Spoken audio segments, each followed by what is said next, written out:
देख रहे हैं आप और मैं हूं अदिति त्यागी। तो हम आपको बता रहे हैं स्पेशल ब्रॉडकास्ट आपसे बस थोड़ी देर बाद राष्ट्रपति चुनाव यानी राष्ट्र के अगले महामहिम के नाम का ऐलान हो जाएगा। हालांकि रेस में इस वक्त अगर बात की जाए तो स्कोर क्या है, वोट वैल्यू क्या है, वो अपने स्क्रीन पर आप लगातार देख पा रहे हैं। फर्स्ट राउंड की वोटिंग के बाद, काउंटिंग के बाद मुझे कहना चाहिए, द्रौपदी मुर्मू जो कि एनडीए की कैंडिडेट हैं, बड़े मार्जिन से आगे दिखाई दे रही हैं। आपको बता दें द्रौपदी मुर्मू को फर्स्ट राउंड में यानी एमपीज के वोट की बात की जाए तो कुल मिलाकर 540 वोट मिले। और बार बार हम आपसे कह रहे हैं वोट वैल्यू, सांसदों के वोट की वैल्यू है और उसे वैल्यू में अगर कन्वर्ट कर दिया जाए तो वो हो जाती है 3,78,000। वहीं यशवंत सिन्हा के लिए वोट की वैल्यू है 1,45,600। तो कितनी आगे द्रौपदी मुर्मू है इस वक्त आप अपने स्क्रीन पर देख पा रहे हैं। और अगर इसे वोटिंग परसेंटेज में कि कितना वोट मिला है द्रौपदी मुर्मू को, तो इसे आप ऐसे भी समझ सकते हैं। इस तस्वीर को आपके लिए थोड़ा और सिंप्लीफाई कर देती हूँ। 72% से ज्यादा, सोचिए जरा, 72% से ज्यादा वोट जो है वो द्रौपदी मुर्मू के पास है और वहीं यशवंत सिन्हा के पास 27.81%। और ये बताने के लिए काफी कि एनडीए ने अपनी स्ट्रैटेजी को किस तरह से डिवाइस किया, किस तरह से ये पूरी प्लानिंग रही, जिसमें आप इस वक्त अपनी स्क्रीन को अगर ध्यान से देखें तो ये बताने के लिए काफी, ये संकेत देने के लिए काफी कि अब द्रौपदी मुर्मू की जीत का ऐलान एक फॉर्मेलिटी है। हालांकि एमएलएस की वोटों की गिनती चल रही है, थोड़ी देर में इसका भी ऐलान हो जाएगा। लेकिन इस सब के बीच जो बड़ा सवाल है वो ये है, क्या है बीजेपी ने अपनी मास्टर स्ट्रैटेजी से, मास्टर स्ट्रोक से विपक्ष को खंड खंड कर दिया। क्योंकि जेएमएम जिसका कांग्रेस के साथ अलायंस है झारखंड में, जनता दल सेक्युलर जिसका कांग्रेस के साथ अलायंस है, या फिर शिवसेना जो महाविकास आघाड़ी में कांग्रेस और एनसीपी के साथ, इन सभी ने द्रौपदी मुर्मू के पक्ष में वोट डाला है। और इसीलिए माना जा रहा है कि बीजेपी ने साल 2024 को चुनाव को देखते हुए राष्ट्रपति पद के लिए एक ऐसे उम्मीदवार का चयन किया कि विपक्ष एक साथ नहीं रह पाया। क्योंकि ये वही विपक्ष था जो एक सिंबॉलिक फाइट की बात कर रहा था, जो यूनिटी की बात कर रहा था। और इसी से जुड़ा हुआ हमारा आज ताल ठोक के पोल क्वेश्चन भी आपके लिए यही है कि ये 2024 में विपक्ष के लिए क्या खतरे का अलर्ट है। राष्ट्रपति चुनाव के नतीजे 2024 में क्या विपक्ष के लिए खतरे का अलर्ट है? आपका जवाब हाँ या ना जो भी हो, आप znews.com/vote के माध्यम से हम तक पहुंचाइए और आपका रिस्पॉन्स हम शेयर करेंगे अपने इस ब्रॉडकास्ट के दौरान। आगे बढ़ेंगे, रिपोर्ट देखिए।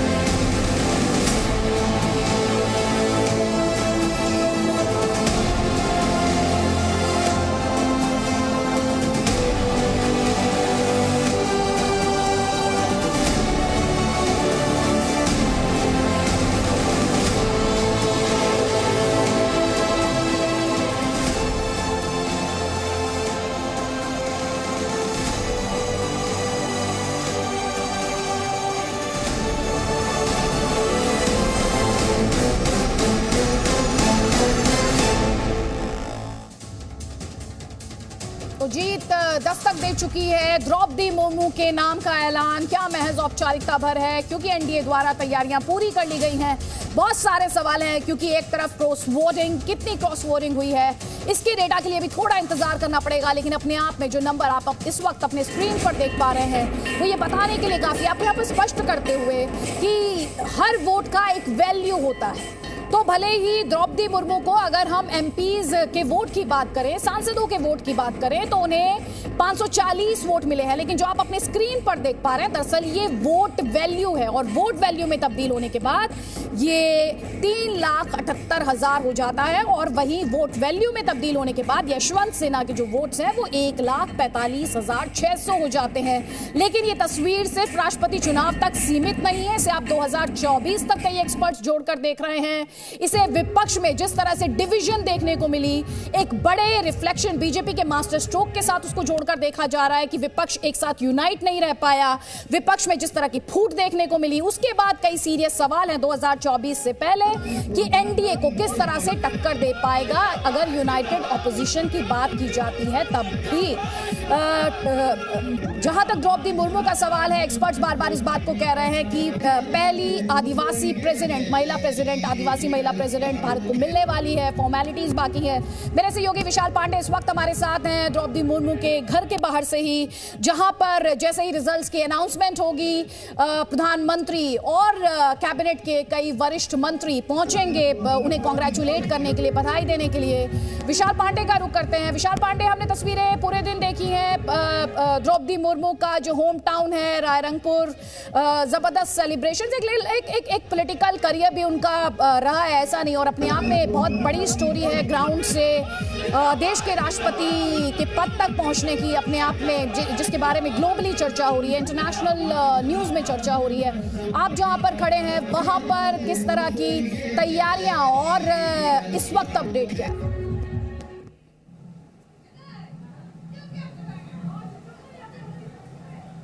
यहाँ पर थोड़ी देर में प्रधानमंत्री नरेंद्र मोदी पहुंचेंगे।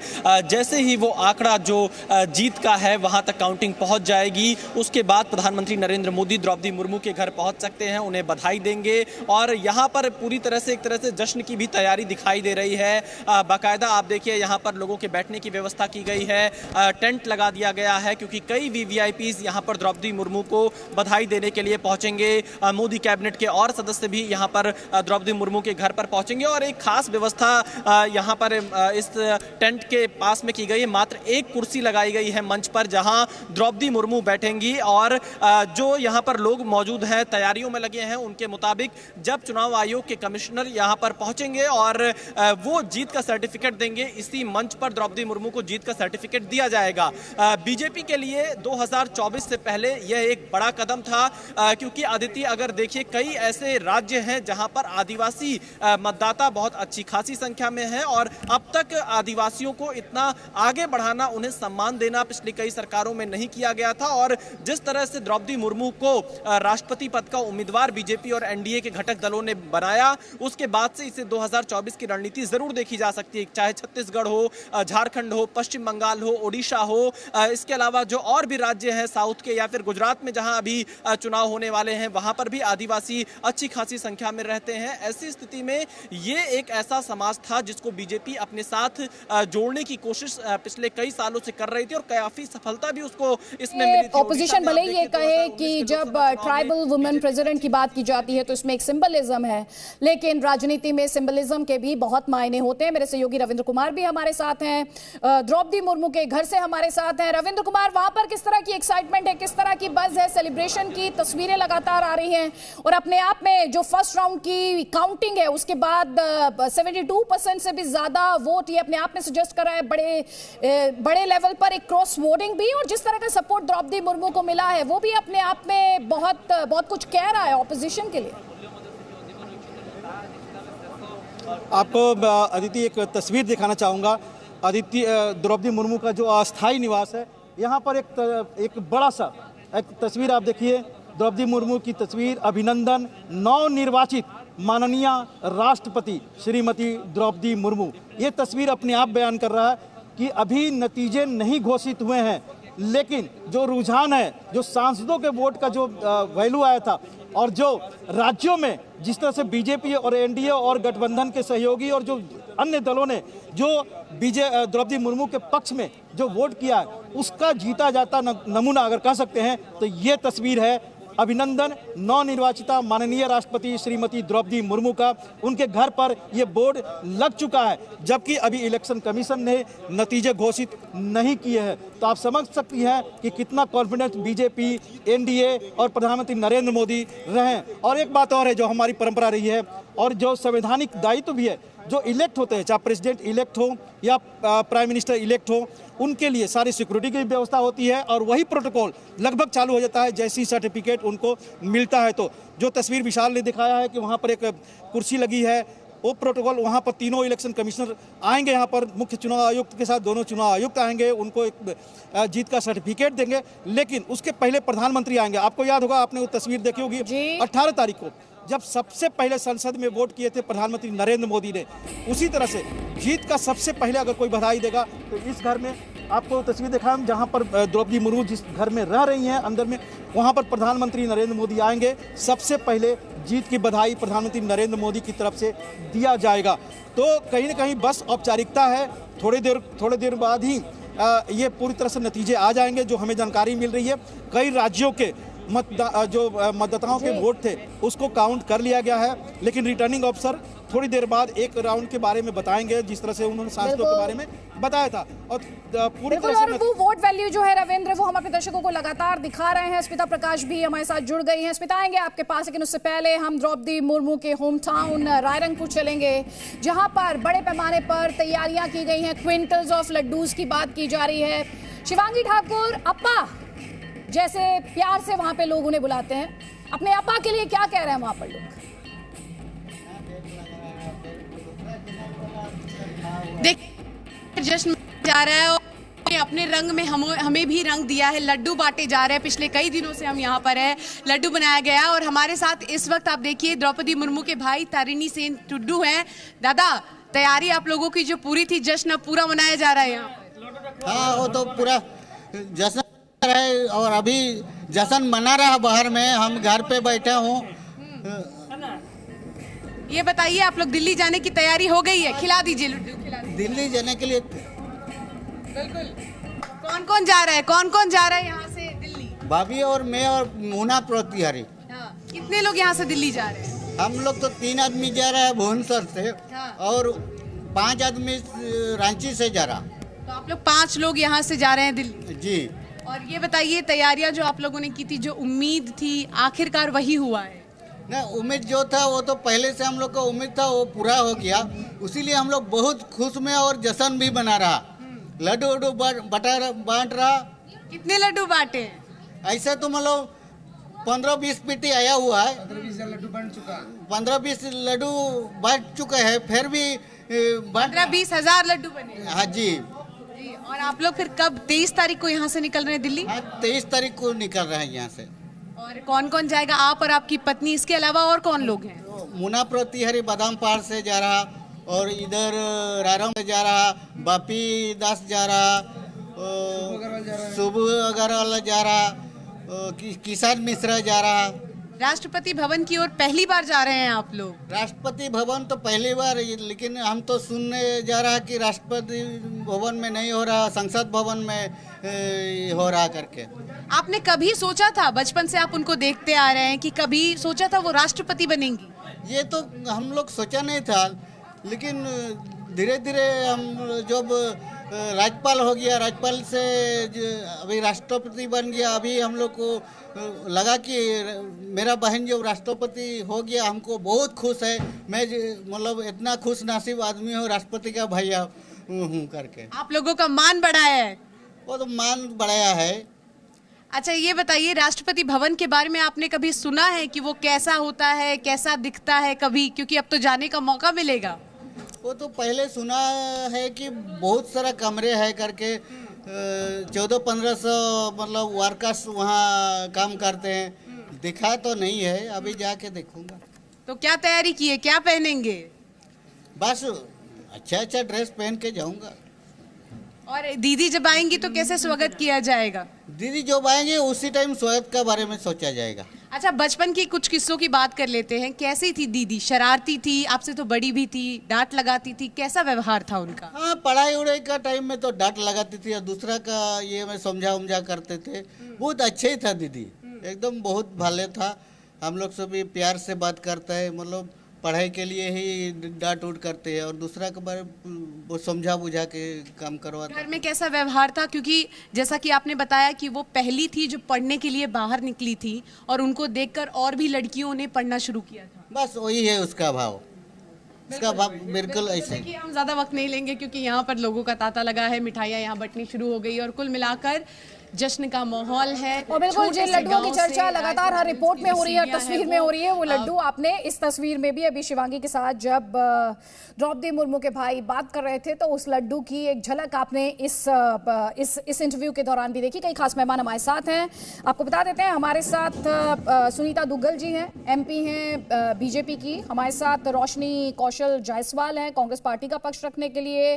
स्मिता प्रकाश एडिटर हैं NI की। आप सभी का बहुत बहुत स्वागत है। और स्मिता, सुनीता जी, सबसे पहले तो अप्पा के बारे में मैं आप ही से पूछूंगी, क्योंकि अप्पा के बारे में इसलिए बात करना जरूरी है क्योंकि एक ऐसा मास्टर स्ट्रोक बीजेपी का ये साबित हुआ है जिसने ऑपोजिशन का जो एक इंप्रेशन था, यूनाइटेड ऑपोजिशन को ध्वस्त कर दिया। क्योंकि जितने भी पॉलिटिकल समीकरणों की इक्वेशंस की बात करें, कांग्रेस और जेएमएम का अलायंस, लेकिन जेएमएम द्रौपदी मुर्मू के साथ खड़ी हो गई, शिवसेना महाविकास आघाड़ी में लेकिन शिवसेना द्रौपदी मुर्मू के साथ, जेडीएस जो कि कांग्रेस के साथ अलायंस में थी वो द्रौपदी मुर्मू के साथ, और यही बीजेपी करना चाहती थी।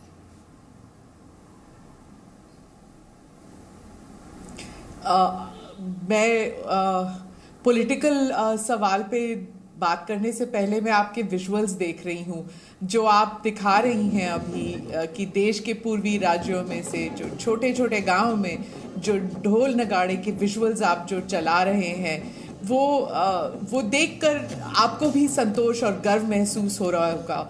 मतलब हम सभी को एक मीडिया कर्मी के नाते, एक महिला के नाते ये सब देखने से मतलब you feel a sense of pride कि 12 या 13 करोड़ आदिवासी जो पॉपुलेशन है, वो जो देश के गरीब और वंचित वर्ग है, उनमें से एक आज जो है वो राष्ट्रपति बनने वाली हैं। एक इतना इम्पोर्टेंट माइलस्टोन है, गर्व की बात है। चाहे उनके लिए जो यहाँ आपके विजुअल्स में दिख रहे हैं कि वो ढोल नगाड़े और नाच रही हैं और सेलिब्रेट कर रही हैं, उन महिलाओं के लिए भी जो शेड्यूल ट्राइब्स की ना भी हो, जो सैकड़ों मुश्किलों के बावजूद वो अपने घर के चार दीवारों से बाहर निकलकर कुछ करने के लिए ठानती हैं, वो एक सिक्योरिटी नेट के आगे निकलती हैं, तो उनके लिए भी आज एक सेलिब्रेशन का दिन है और उनके लिए द्रौपदी मुर्मू एक मिसाल हैं।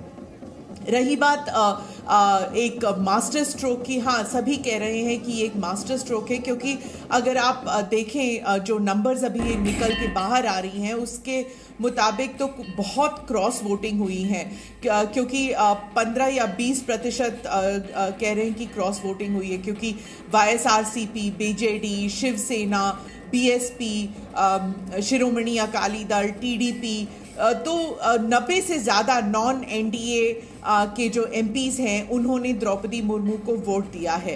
तो जाहिर सी बात है कि जो एनडीए ने जो एक तरह से एक ट्रम्प कार्ड खेला था, वो ऑपोजिशन को कंफ्यूज करके रख दिया है।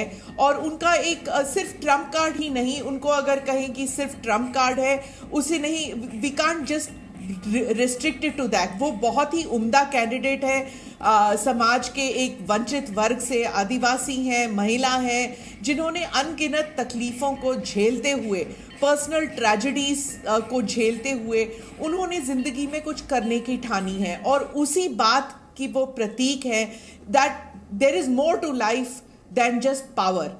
तो वो समाज में वो एक ऐसे तबके से हैं जहां से ऊपर उभरना ही बहुत बड़ी एक काबिलियत मानी जाती है, लेकिन आज वो सबसे ऊंचे पद के लिए she is probably going to become a candidate. जाहिर सी बात है कि सबके लिए खुशी का मौका है, जिन्होंने उन्हें वोट भी नहीं दिया उनके लिए भी एक गर्व और एक प्राइड और एक हैप्पीनेस का मौका है ये।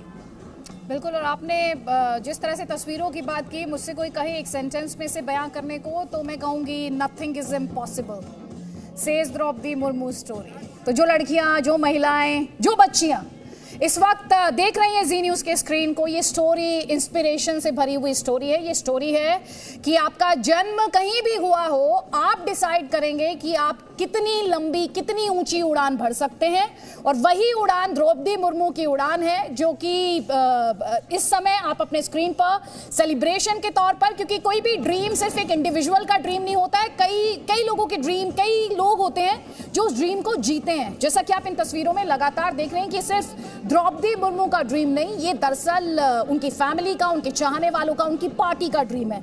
और हमारे साथ अब रीना गुप्ता भी जुड़ गई हैं, आम आदमी पार्टी की स्पोक्सपर्सन है। लेकिन सुनीता जी, यहाँ पर हमने भी एक वुमेन पैनल ही रखा बहुत कॉन्शियसली, क्योंकि हम एक ट्राइबल वुमेन प्रेसिडेंट की बात कर रहे हैं, एस्पिरेशंस की बात कर रहे हैं। As a women MP from a party like BJP, आप एज एन इंडिविजुअल, पार्टी का स्टैंड तो अपने आप में सबको पता है, लेकिन as an individual, as an MP आप क्या फील कर रही हैं? मैं बहुत प्राउड फील कर रही हूँ, क्योंकि देखिए बहुत बड़ा एक चैलेंज जो है, एक महिला होना बहुत बड़ा चैलेंज है, और उसके बाद फिर आप ट्राइबल एरिया से हो, आप आदिवासी महिला हो, वो उससे भी बड़ा चैलेंज है। और थर्ड चैलेंज जो उन्होंने अपनी लाइफ के अंदर जो है जिस तरह का झेला, कि जिस तरह से इनके जो हस्बैंड हैं और उनका बेटा जो है, और वो दे मेट एन एक्सीडेंट, और उसके बाद जिस तरह से उन्होंने अपने आप को उस स्ट्रगल से निकाल के अपने आप को उभारा, तो मुझे लगता है कि एक बहुत बड़ा एग्जाम्पल और बहुत बड़ा उदाहरण हम सब लोगों के लिए हैं कि जो कि किस तरह से जो है स्ट्रगल करके, किस तरह से संघर्ष से आप एक सोने की तरह चमकते हैं। तो मुझे लगता है हम सब के लिए बहुत खुशी की बात है। ये मैंने आपको बिल्कुल अपने इंडिविजुअल जो मेरे थॉट्स हैं उनके लिए ये मैंने आपको बताए हैं, क्योंकि इसमें कहीं कोई दो राय नहीं कि हमारी पार्टी जो है वो इस तरह के निर्णय लेने में बहुत अग्रणी रहती है। आप चाहे महिलाओं के बारे में कोई भी डिसीजन क्यों ना हो, वो भारतीय जनता पार्टी सदा लेती है। और ये डिसीजन भी आप ये देखिए कि कितना अच्छा डिसीजन ये रहा कि चारों तरफ जो है एक खुशी का माहौल है। और आपने देखा होगा कि 2019 के जो चुनाव थे उसके अंदर महिलाओं ने वहां भी बाजी मारी थी कि जो पुरुष वर्ग है उनसे ज्यादा उन्होंने मतदान किया था। तो महिलाओं की एक जो उनके अंदर अवेयरनेस है, जो उनके अंदर जो जागरूकता है, मुझे लगता है कि ये सब दर्शाती है। और इसका बहुत बड़ा उदाहरण जो है वो हमारी राष्ट्रपति जो अब बनने जा रही हैं आदरणीय द्रौपदी मुर्मू जी, वो एक दर्शाती हैं। तो मैं बहुत उनको शुभकामनाएं देती हूँ आपके माध्यम से। और पॉलिटिकल रेमिफिकेशंस जो हैं, जो इसके राजनीतिक प्रभाव की, इम्पैक्ट की बात की जा रही है, उस पर मैं सवाल लूंगी। लेकिन उससे पहले मेरे सहयोगी राजू राज हमारे साथ है, बीजेपी ऑफिस से हमारे साथ है। राजू, किस तरह के सेलिब्रेशंस, वहां पर क्या मूड है इस वक्त, वहां पर क्या बज़ है? देखिए अदिति, तस्वीरें साफ तौर पर बयां करती है किस तरीके से उत्साह है राष्ट्रपति के पद पर निर्वाचित राष्ट्रपति द्रौपदी मुर्मू जी की जीत पर। और इस पर जो तस्वीरें देख रहे हैं कहीं ना कहीं बहुत कुछ बताने के लिए काफ़ी है कि महिलाओं की संख्या यहाँ पर आपको ज़्यादा नजर आएंगी। बीजेपी की जो महिला कार्यकर्ता है यहाँ पर काफ़ी संख्या में यहाँ पर मौजूद है और लगभग 6 बजे के करीब ये अभिनंदन यात्रा यहाँ से निकलेगी और धीरे धीरे जो कार्यकर्ताओं की संख्या है लगातार बढ़ती जा रही है। ढोल नगारों के साथ, बैंड के साथ तमाम कार्यकर्ता अपने अपने इलाके से आए हैं। एक बड़ी जीत हासिल हुई है द्रौपदी मुर्मू जी के।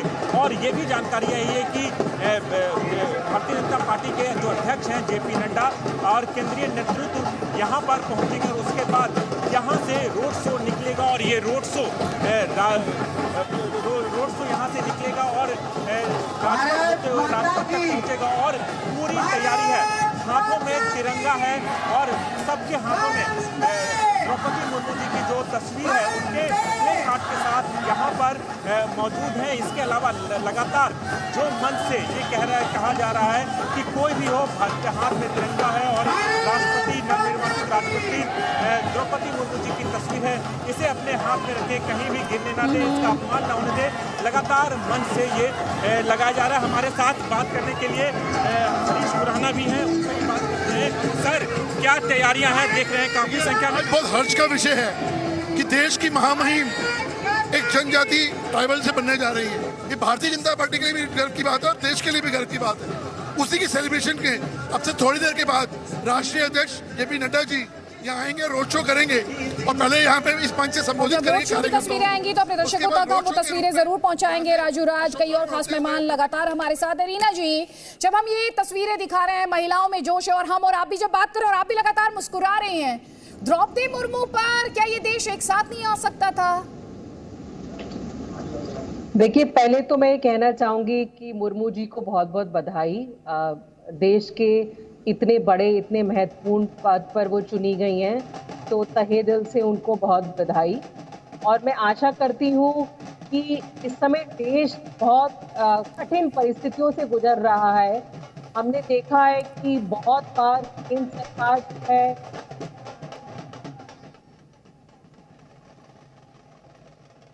रीना जी, आपकी आवाज आ रही है, बात पूरी करें। जी, मैं कह रही थी कि हमने देखा है कि बहुत बार केंद्र सरकार ने कई ऐसे निर्णय लिए हैं, कई ऐसे पार्लियामेंट में भी ऐसे बिल्स वगैरह पास करने की कोशिश की है, तो हम आशा करते हैं कि मुर्मू जी अपने पद को अच्छे से अपने पद का उपयोग करेंगी और उनको कहीं भी ऐसा लगेगा कि सरकार कुछ ऐसा काम कर रही है जो अनपार्लियामेंट्री है या कहीं प्रजातंत्र के खिलाफ है, तो वो एक मजबूत आवाज के साथ हस्तक्षेप करे। जी, आपने मजबूत आवाज की बात यहाँ पर की। रोशनी जायसवाल, ऑपोजिशन में कुछ पार्टियां रही, तेजस्वी यादव या फिर कांग्रेस पार्टी की तरफ से भी द्रौपदी मुर्मू को लेकर जिस तरह की टीका टिप्पणी की गई, क्या वो जरूरी थी? देखिए, भारतीय जनता पार्टी कांग्रेस के ही दिखाए हुए रास्ते पे चल रही है।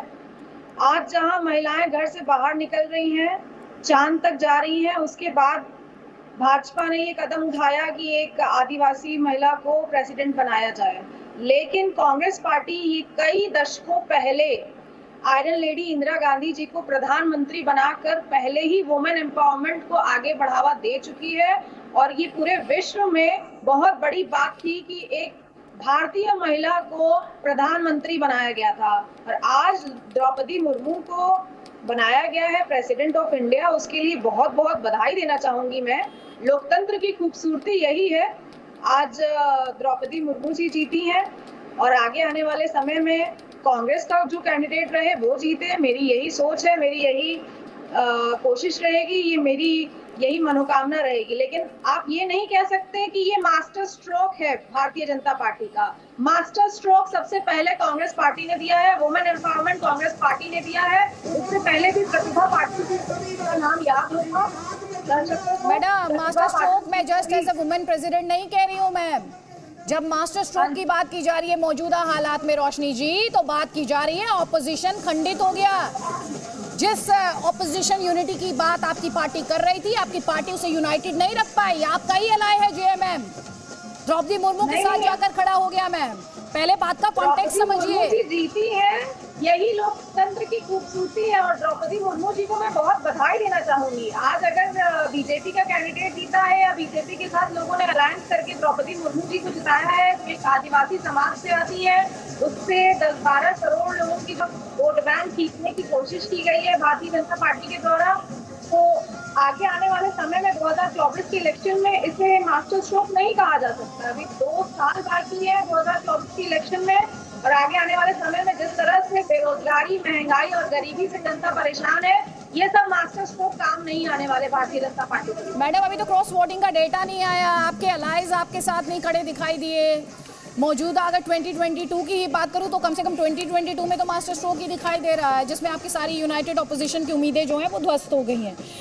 ज़ेबा यास्मीन, ऑपोजिशन क्यों अग्री नहीं कर पाया द्रौपदी मुर्मू के नाम पर, क्या दिक्कत थी?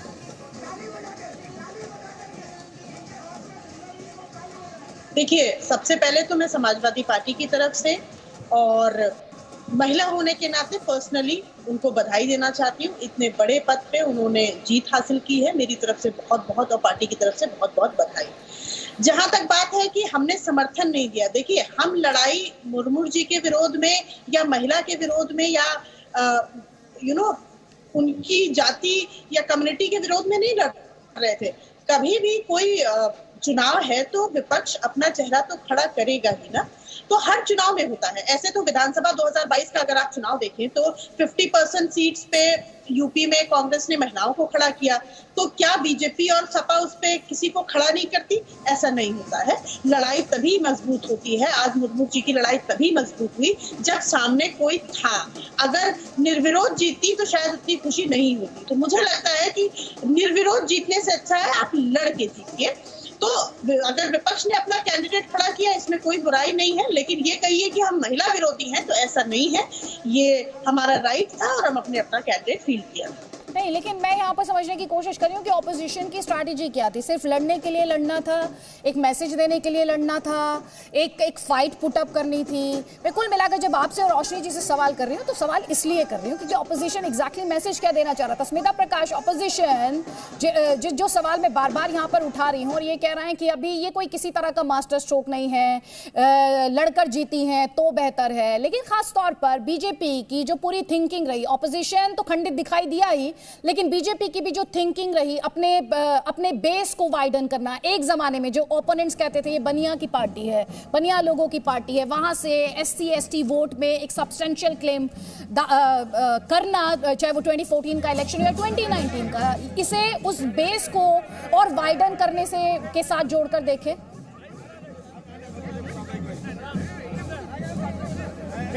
जी, मुर्मू जी को लेटेस्ट जो अभी देखने में आ रहा है कि 70% का वोट मिलने वाला है, वो इस बात का प्रतीक है कि ऑपोजिशन यूनिटी तो रही नहीं प्रेसिडेंशियल इलेक्शन को लेके। अब वो 2024 तक अगर ऑपोजिशन यूनिटी होती है कि नहीं, ये देखना बाकी है। लेकिन जो कहते हैं कि भारत में लोकतंत्र ठप हो गया है, उनके लिए ये करारा जवाब है कि कोई एंटाइटल्ड पॉलिटिशियन नहीं जीत रही, कोई डायनेस्ट नहीं जीत रहा, जिसको जो मतलब पारिवारिक तौर पर जो जीतता आ रहा है वो पॉलिटिक्स में रहा है।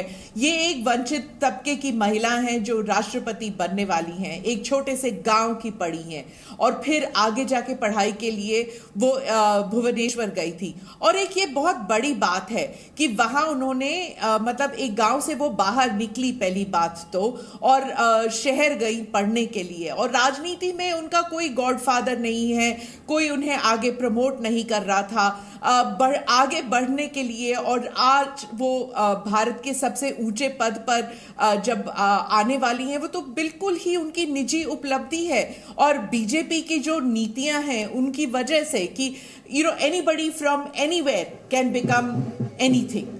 मतलब जरूरी नहीं कि आपके जैसे जो लॉयर्स होते हैं, बिजनेसमैन होते हैं, डॉक्टर्स होते हैं, उनके लिए एक करियर पाथ चार्ट आउट होता है कि आप ऐसे बन सकते हैं। और कुछ राजनीतिक पार्टियों में जब तक आपके चाचा, आपके मामा, आपके पिता अगर कोई ऊंचे पद पर नहीं है, आपके लिए आगे बढ़ना बहुत ही मुश्किल है, वो भी महिला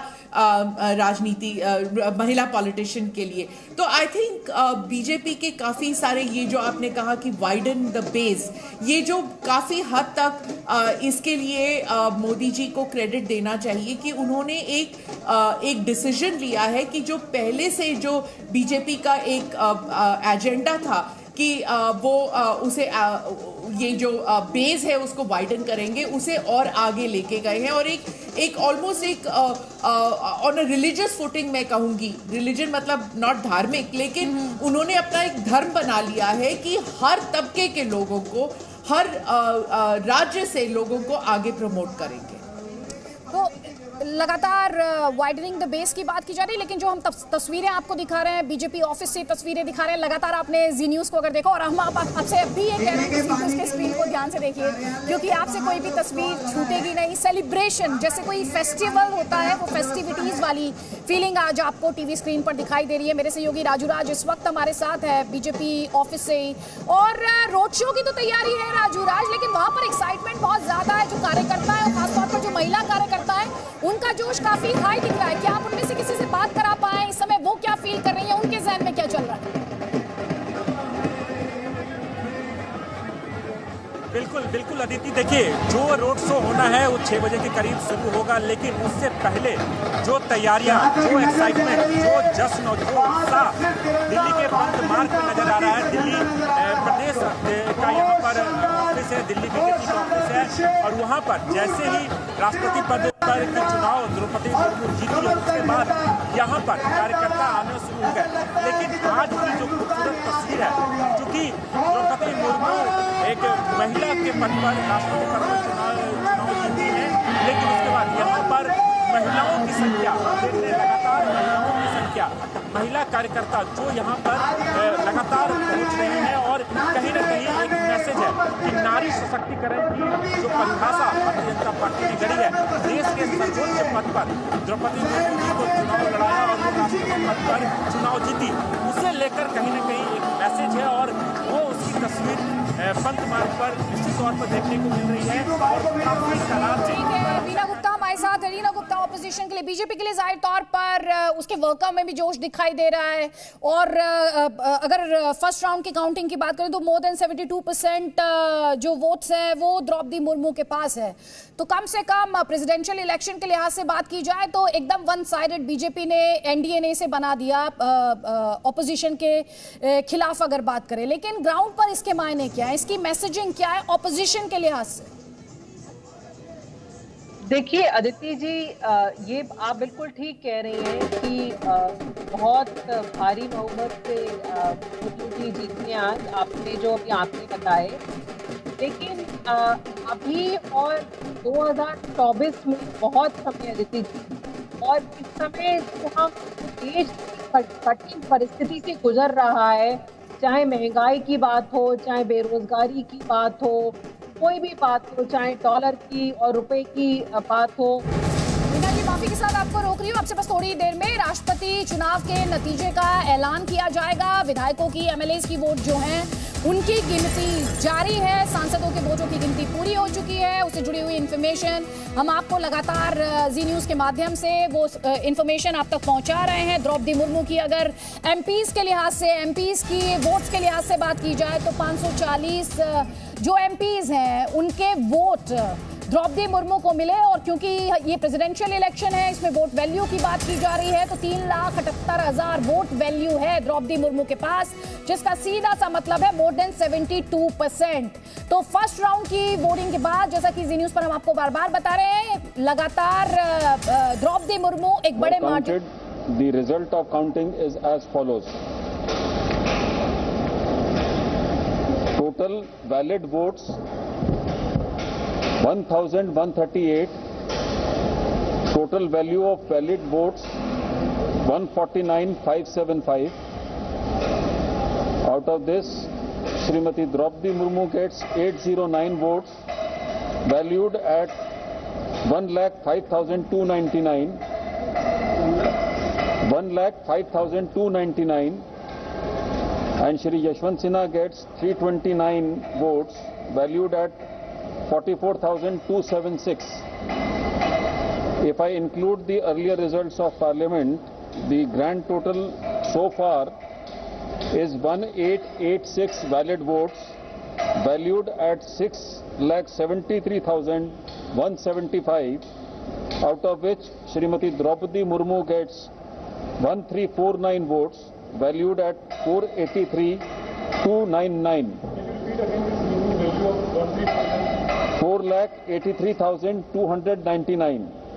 And Shri Yashwant Sinha gets 537 votes, valued at 1,89,876 so far.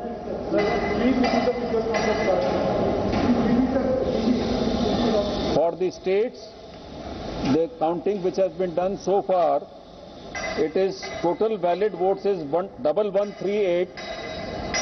Value of votes is 149,575. Srimati Draupadi Murmu gets 809 votes, valued at 105,299.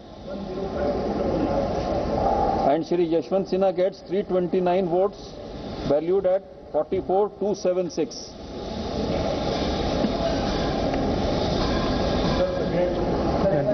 Grand total, the total valid votes 1,886. Value of such votes 673,175. Srimati Draupadi Murmu gets 1,349, valued at 483,299. 483,299. And Shri Yashwant Sinha gets 537 votes, valued at 189,876.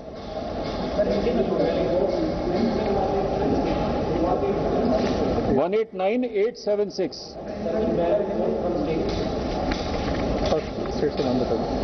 The states which the counting has been done is Andhra Pradesh, Arunachal Pradesh, Assam, Bihar, Chhattisgarh, Goa, Gujarat, Haryana, Himachal Pradesh and Jharkhand. That we will give you.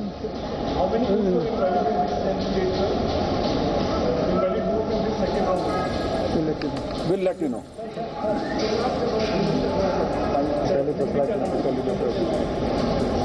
पहले 10 राज्यों की जिनकी अभी गणना हुई है वो 10 राज्य हैं आंध्र प्रदेश, अरुणाचल प्रदेश, आसाम, बिहार, छत्तीसगढ़, गोवा, गुजरात, हरियाणा, हिमाचल प्रदेश और झारखंड।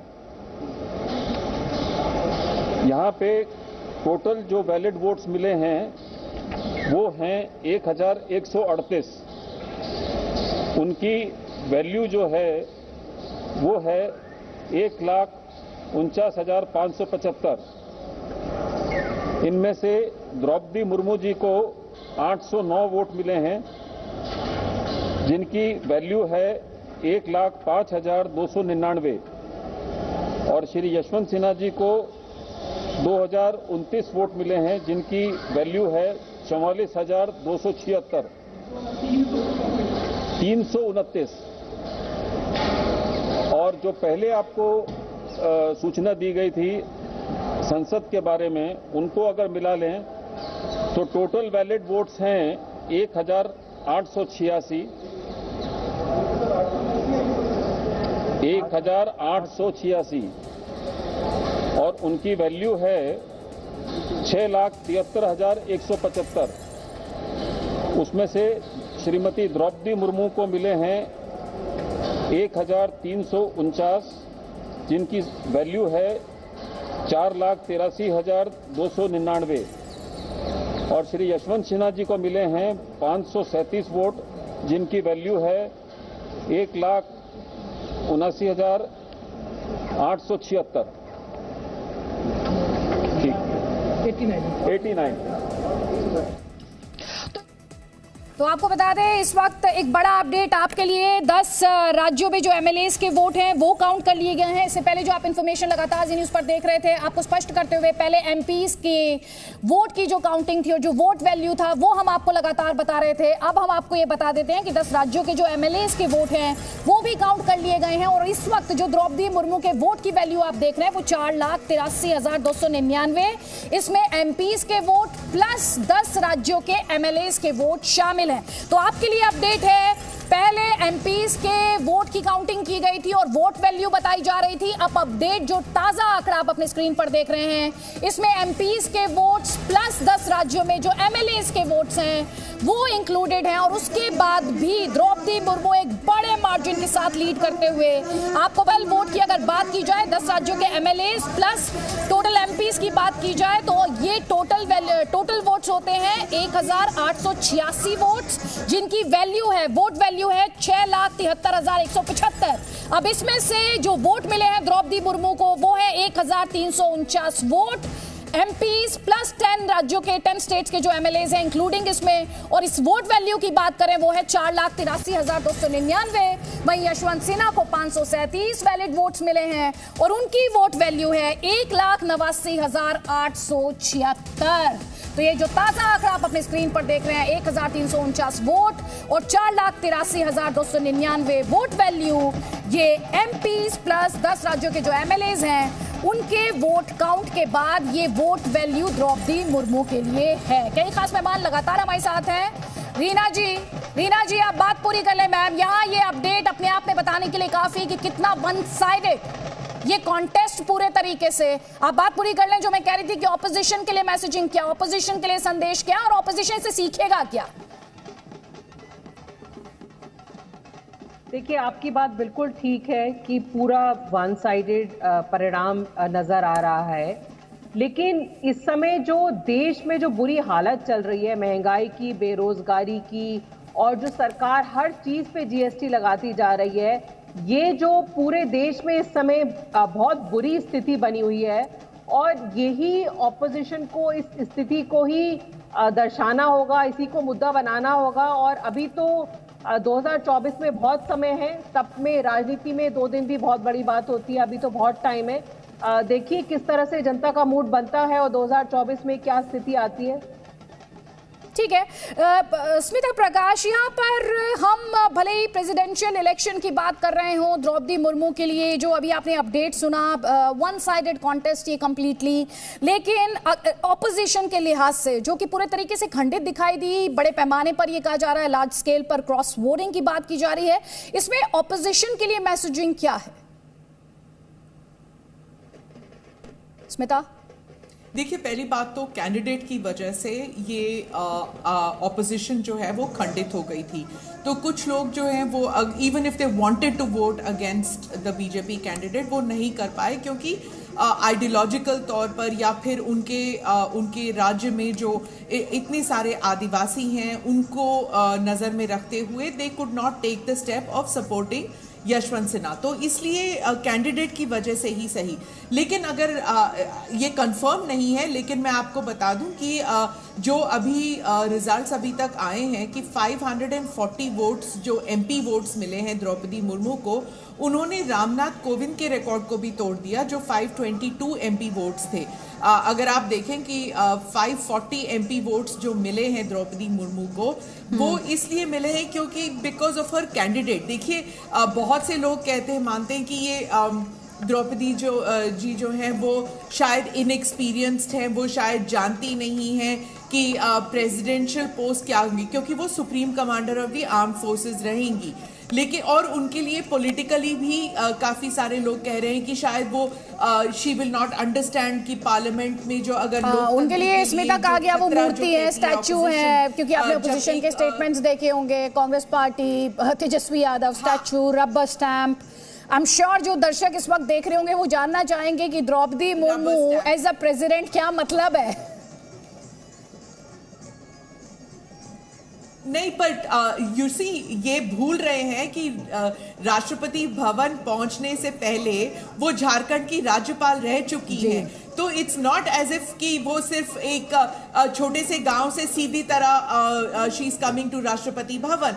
उनके लिए एडमिनिस्ट्रेटिव एक्सपीरियंस कोई नई बात नहीं है। और ये कहना कि वो क्योंकि वो एक वंचित परिवार से तबके से हैं इसलिए उनको she is not politically aware, ये बात गलत है। मैं ये भी बता दूं आपको कि बहुत सारे अब न्यूज़ रिपोर्ट्स आने लग गए हैं द्रौपदी जी के बारे में, लोग ज़्यादा जानते नहीं थे, लेकिन मैं ये बता दूं आपको कि बहुत से न्यूज़ रिपोर्ट्स आए हैं कि वो एक बहुत ही डिसिप्लिन्ड लाइफ लीड करती हैं। वो she doesn't go out much, लेकिन वो जैसे सुबह 3:30 बजे उठती हैं, उसके बाद वो योगा करती हैं, सैर करती हैं। वो कहते हैं कि वो समय की बहुत पाबंद है, हर जगह वो बिल्कुल वक्त पर पहुंचती हैं। ध्यान और कंसंट्रेशन के लिए वो शिव का पाठ करती हैं। So she is not somebody जो वो बहुत ही मतलब एक लग्जूरियस लाइफस्टाइल की आदी हैं। और इवन आफ्टर बिकमिंग गवर्नर वो she doesn't take things for granted, she doesn't take the privileges for granted. इसीलिए शायद बीजेपी में उनके लिए बहुत ही सम्मान है और वो एक गर्व महसूस कर रही है पार्टी के ऐसे डिसिप्लिन्ड सोल्जर जो है वो अब राष्ट्रपति भवन जाएंगे। ये बहुत ही इंटरेस्टिंग इंसाइट्स हैं।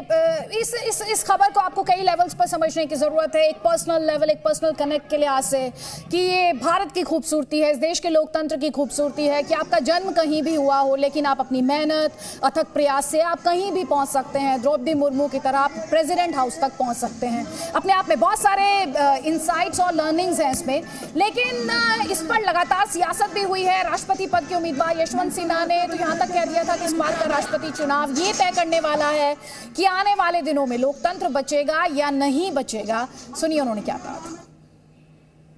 ये चुनाव मैंने बार बार जोर दे के कहा है कि बहुत महत्वपूर्ण है, क्योंकि आने वाले दिनों में ये दिशा तय करेगा कि भारत में प्रजातंत्र बचेगा या धीरे धीरे करके समाप्त हो जाएगा। मैं सारे मतदाताओं से अपील करना चाहता हूँ कि वो अपनी अंतरात्मा की आवाज़ सुने। ये वोट जैसा आप जानते हैं, इसमें पार्टी का व्हिप नहीं जारी होता है और इसमें सीक्रेट बैलेट होता है। तो इसलिए हर किसी से उम्मीद की जाती है कि अपने विवेक अनुसार इसमें वोट डालेंगे। मैं उम्मीद करता हूं कि जितने मतदाता हैं पूरे देश में वो अपने विवेक का इस्तेमाल करेंगे और प्रजातंत्र को बचाने के लिए मेरे पक्ष में अपना वोट कास्ट करेंगे। सुनीता जी, आपने सुना यशवंत सिन्हा ने क्या कहा था? उन्होंने कहा था ये राष्ट्रपति चुनाव नहीं है, ये लोकतंत्र बचाने की लड़ाई है। दरअसल ये इलेक्शन तय करेगा कि लोकतंत्र बचेगा या नहीं। अब इस सवाल का जवाब तो नंबर्स लगातार रिफ्लेक्ट कर ही रहे हैं, लेकिन आपका जवाब? मुझे लगता है कि जो नंबर है वो अपने आप में ये बात बयां कर रहे हैं कि लोकतंत्र ही है कि जिसकी वजह से जो है विपक्ष के इतने वोट्स जो है क्रॉस वोटिंग हुई है, और उन्होंने भी जो है अपनी अंतरात्मा की आवाज पर उस महिला को, उस आदिवासी महिला को जो है अपना राष्ट्रपति चुनना चाहा है, कि जो एक ऐसी हम्बल बैकग्राउंड से आती हैं और एक ऐतिहासिक क्षण है हम सब के लिए। मुझे लगता है कि ये हम सबको जो है इस बात की एक दूसरे को बधाई देनी चाहिए। और ये लोकतंत्र पूरी दुनिया के अंदर सबसे बड़ा लोकतंत्र जो है वो हिंदुस्तान का है, और आज ये बिल्कुल साबित हो गया है कि पूरे हिंदुस्तान में किसी भी जगह से, किसी भी बैकग्राउंड से जो है, चाहे महिला है चाहे पुरुष है, वो इतने शीर्ष जो है वो स्थान पर पहुंच सकता है। तो मैं पूरे हिंदुस्तान के वासियों को इस बात के लिए बहुत बहुत मुबारकबाद और बधाई देना चाहती हूँ। रीना जी, यहाँ पे अंतरात्मा की आवाज तो सुन ली यशवंत सिन्हा के कहने पर लग रहा है वो अंतरात्मा की आवाज में द्रौपदी मुर्मू की गूंज थी। बिल्कुल जी। रीना जी आपसे कह रही हूँ, ऑपोजिशन के एमपीज और एमएलएज ने लग रहा है ज्यादा सुन ली।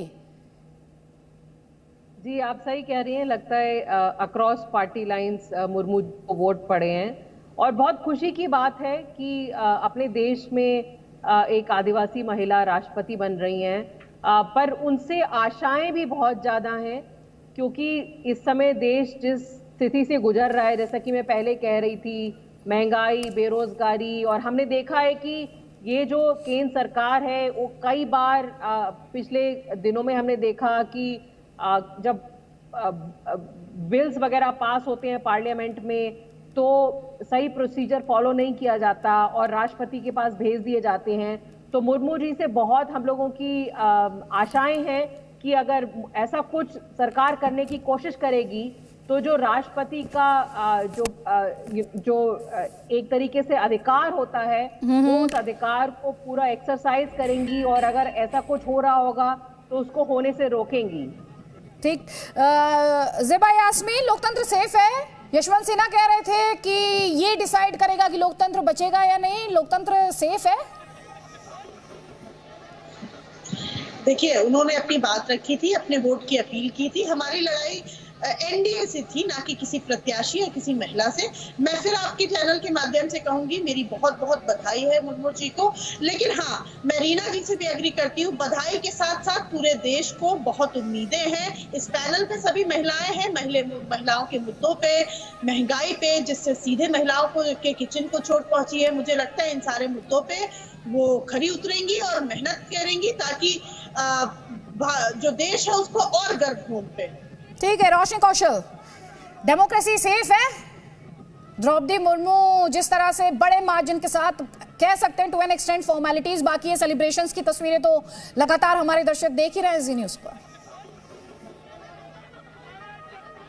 सेलिब्रेशन हो रहा है पूरे देश में और लोग इस डिसीजन को एक्सेप्ट कर रहे हैं, इस डिसीजन के साथ हैं।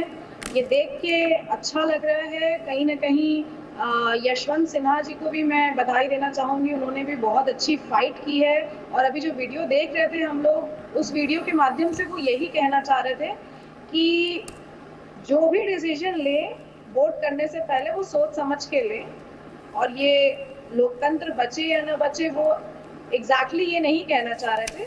उनका कहने का अर्थ सिर्फ इतना था कि प्रेसिडेंट बनना कंट्री का बहुत बड़ी जिम्मेदारी होती है। सिर्फ एक स्टेट का राज्यपाल बनना, विधायक बनना काफी नहीं होता। पूरा देश चलाने के लिए, प्रेसिडेंट बनने के लिए बहुत बड़ी जिम्मेदारी अपने ऊपर, अपने सर पे, अपने कंधों पे लेनी पड़ेगी मुर्मू जी को। और जो अभी देश जिन हालातों से जूझ रहा है, ग्लोबल हंगर इंडेक्स में हमारा देश 101वें नंबर पर आ चुका है, जो कि सोचने का विषय है।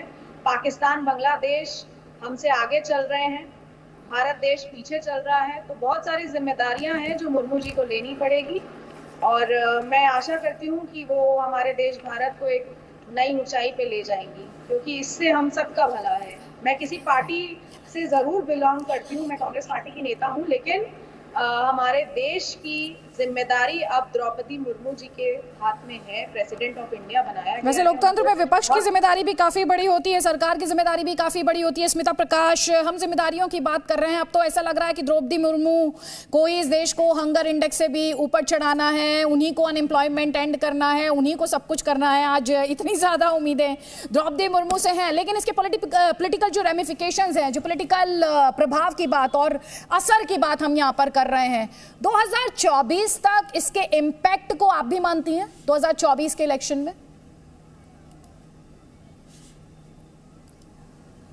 देखिए, सब जानते हैं कि प्रेसिडेंशियल इलेक्शन जो है वो पॉलिटिक्स को इतना इन्फ्लुएंस नहीं करता, लेकिन यहाँ पर सिंबलिज्म भी है, क्योंकि बीजेपी को अपना कैंडिडेट जितवाना बहुत अहम था। It's a politically very significant move.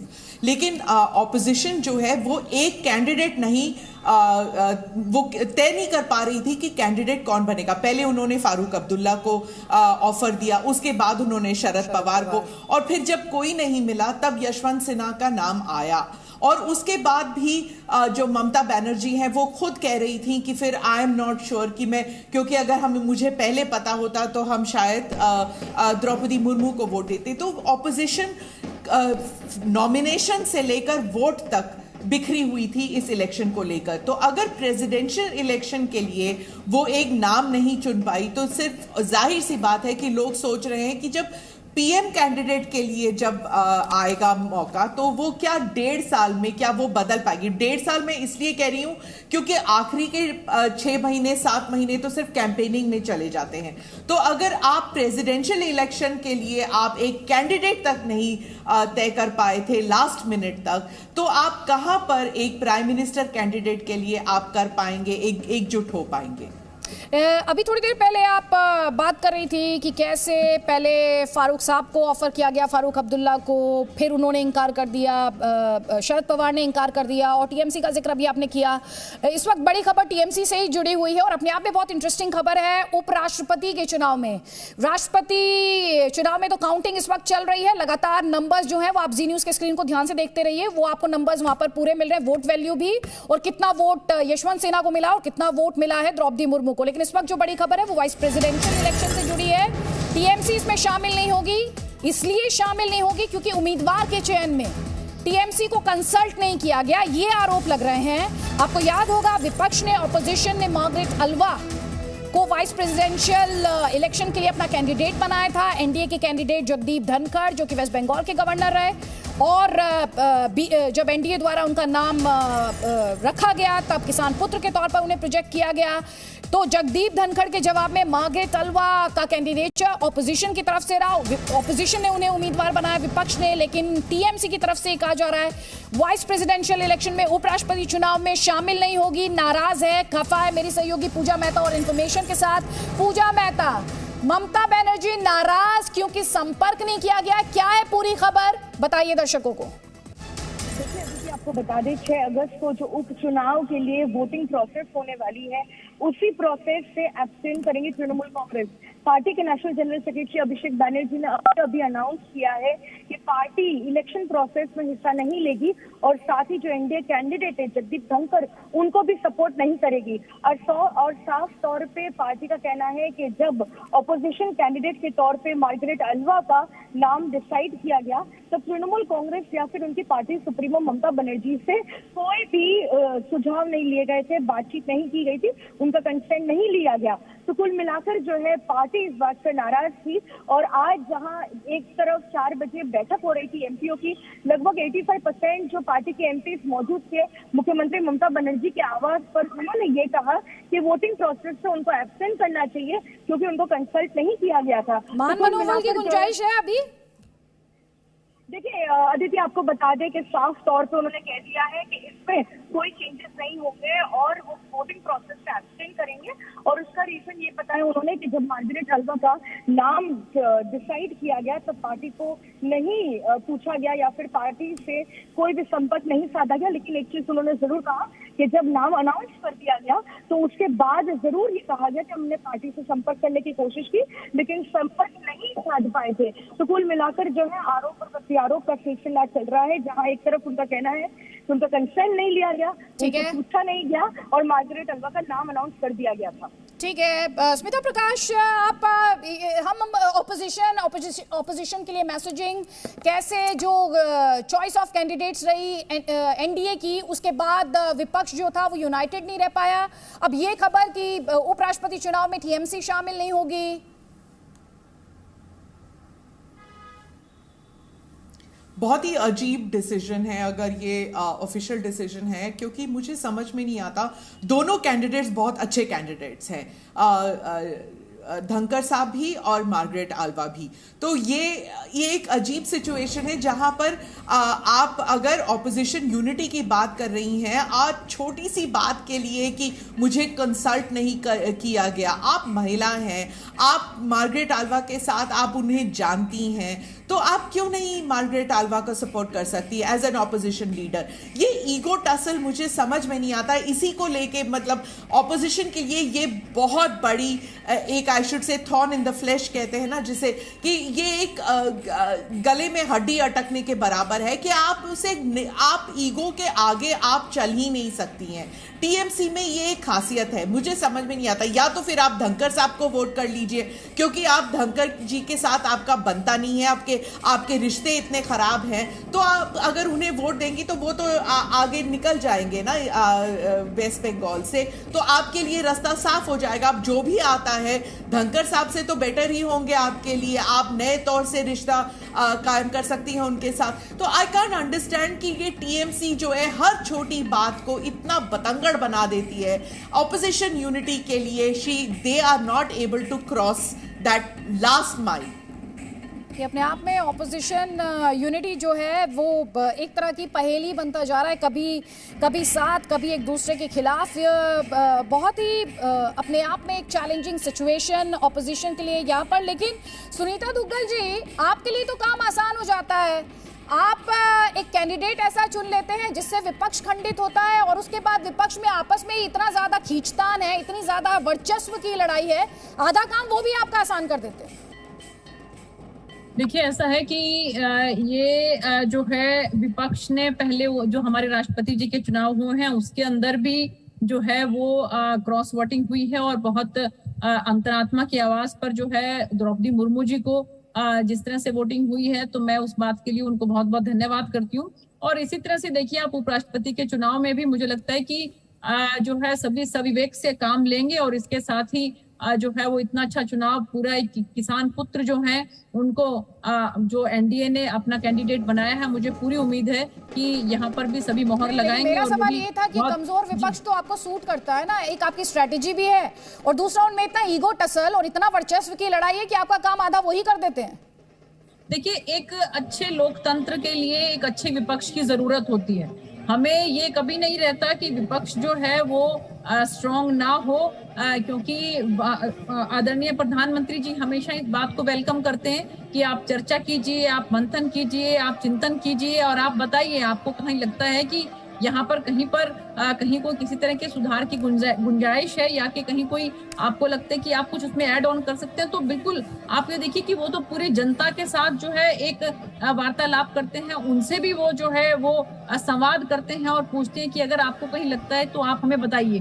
तो विपक्ष तो बिल्कुल एक जो स्वस्थ लोकतंत्र है उसके अंदर एक अच्छा विपक्ष होना बहुत जरूरी है। तो मुझे लगता है कि जो अभी उपराष्ट्रपति जी के चुनाव होंगे उसके अंदर भी जो है हमें जो है पूरी उसके अंदर जीत हासिल होगी और किसान पुत्र जो हैं वो उपराष्ट्रपति बनेंगे।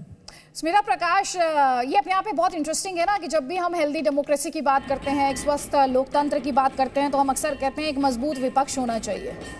लेकिन विपक्ष क्या खुद ही को मजबूत होते हुए नहीं देखना चाहता है? भारत के कॉन्टेक्स्ट में ये सवाल उठेगा।